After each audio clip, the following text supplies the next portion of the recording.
Powerful female leaders have long been a trademark of England.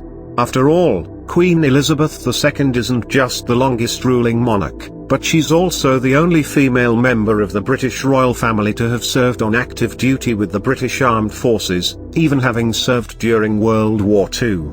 And there was also Margaret Thatcher, who, despite her controversial policies dubbing her Iron Lady, also made her mark as the first female Prime Minister and the longest-serving Prime Minister in 150 years. With Thatcher's 11-year term from 1979 to 1990 falling within the Queen's rule, the women also served the European nations simultaneously for more than a decade, and their roles required them to work together.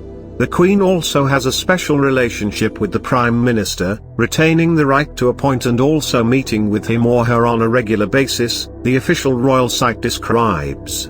Whatever happened behind the scenes during those meetings, tales of a difficult dynamic between the women leaders often topped the headlines of the British media, perhaps egged on by their similarities. Thatcher and Elizabeth were born 6 months apart. While Thatcher was born into a modest family who lived in an apartment above the grocery store they ran, and Queen Elizabeth II was, of course, born with a jeweled silver spoon in her mouth, the two Brits were remarkably close in age. Born Margaret Hilda Roberts in Grantham, England, on October 13, 1925, Thatcher was just 6 months older than Princess Elizabeth Alexandra Mary, who was born in London on April 21, 1926. This also made Thatcher the closest Prime Minister in age to the Queen during her reign.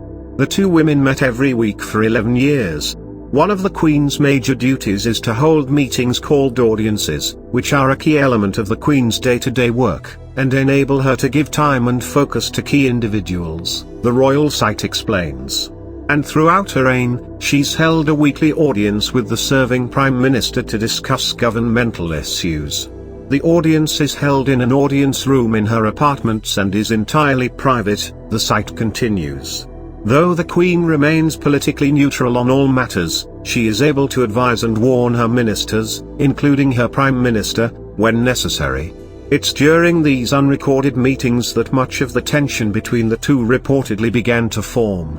According to a 2014 documentary The Queen and Her Prime Ministers, Thatcher would arrive 15 minutes too early and the Queen would always make her wait. Their interaction was professional, formal, and famous stiff, according to CNN, which also said that the Prime Minister viewed the annual visits to the Balmoral royal home as interrupting her work, and called their relationship tense. The audiences were rarely very productive because Mrs. Thatcher was nervous, Charles Moore wrote in his 2015 Thatcher biography. Their personalities may have caused clashes. The root of their tension may have come from their opposing personality styles. The royal is said to have a dry wit, while Thatcher didn't have much of a sense of humor, reportedly going as far as needing to have a Monty Python joke described to her. Furthermore, conversations with Thatcher were said to often go on, as was her determination to stay in 10 Downing Street, which she did do for a record 3 terms until she resigned in 1990, though that might mark a similarity with the Queen, who has had no signs of stepping down at the age of 94 years old. Elizabeth found Thatcher uncaring. Perhaps the biggest tension that played out between the two women came in 1986 when a newspaper headline in the Sunday Times noted that the Queen was dismayed by an uncaring Thatcher. The report cited their different stances on sanctions on South Africa's white-led government during apartheid, which didn't end until 1994. As the titular head of the Commonwealth, the Queen was concerned about tensions between Thatcher and the other Commonwealth leaders, and also felt the Prime Minister's domestic policy was uncaring, confrontational, and divisive, AP reported.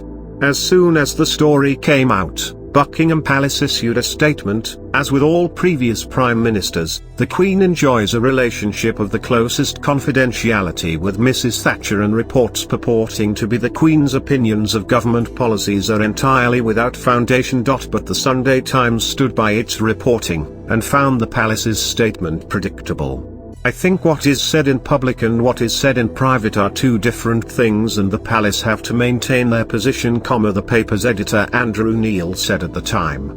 The Moore biography claimed that the Queen called the Prime Minister herself to apologise after the incident. The Queen's actions spoke louder than words.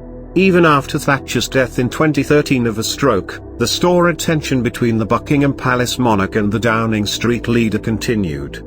A 2015 book by television producer Dean Palmer focused solely on their relationship called The Queen and Mrs. Thatcher. An inconvenient relationship claimed even more outrageous drama behind the scenes, like that the Queen would mock Thatcher's accent.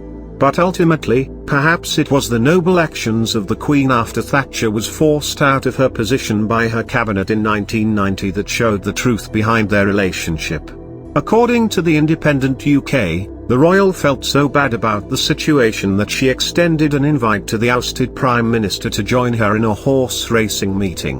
While Thatcher didn't accept, she was reportedly moved by the gesture.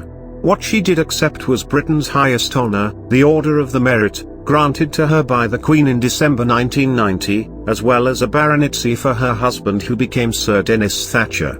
And the Queen even broke protocol after Thatcher's death, attending her funeral, even though according to tradition, the monarch does not attend the funerals of those who are commoners.